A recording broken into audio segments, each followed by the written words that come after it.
Oh, you're playing this down. Bill, I cannot have that. This is an attack on our civilian infrastructure. Nobody else has managed this. No other enemy around the world. Hang on, let me finish. It's very well for people to sit there and go, well, we should just do nothing. We should just do nothing. We shouldn't get involved. It's not our problem. It is our problem. And Bill, I'm worried that we've now got to a situation where this country is just so desolate and so full of people who are unwilling to show we've got a backbone. Well, Putin must be laughing at us. Going, well, they've just taken 4 days. It was one power plant. You're right. But what if it was the national grid? What if it did knock out our satellites or do anything with serious damage? Then would you decide to act? Right. I'm not saying we do nothing, but these were proxies. What would you do then? But hold on. These were proxies on behalf of the regime. It wasn't directly from the Iranian government. That's all right then. It's a cop-out. It's a cop-out.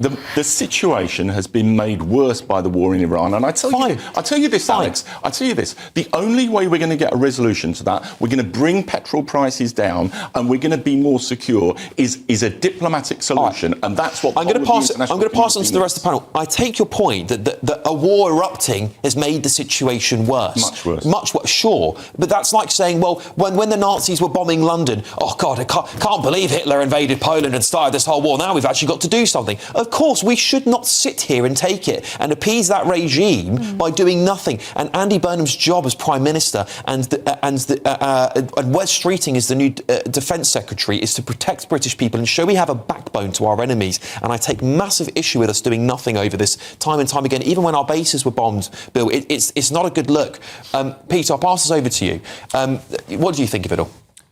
I urge everybody and anybody to travel to Golders Green in North London, because there you will find the Iranian memorial that has been started since the beginning of the year, when this vile, despotic, Islamist nutcase regime slaughtered tens upon tens of thousands of its own people because they had the temerity to protest against that regime.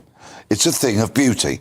It really is worthwhile going to visit and heartbreakingly see all of those lives so wickedly snuffed out by the people's own government. Yeah. As far as I'm concerned, Donald Trump can bomb Iran yesterday, today, tomorrow, and every day thereafter until that regime is removed. He may tactically have got it wrong in trying to move the regime. You're only ever going to do that really with boots on the ground.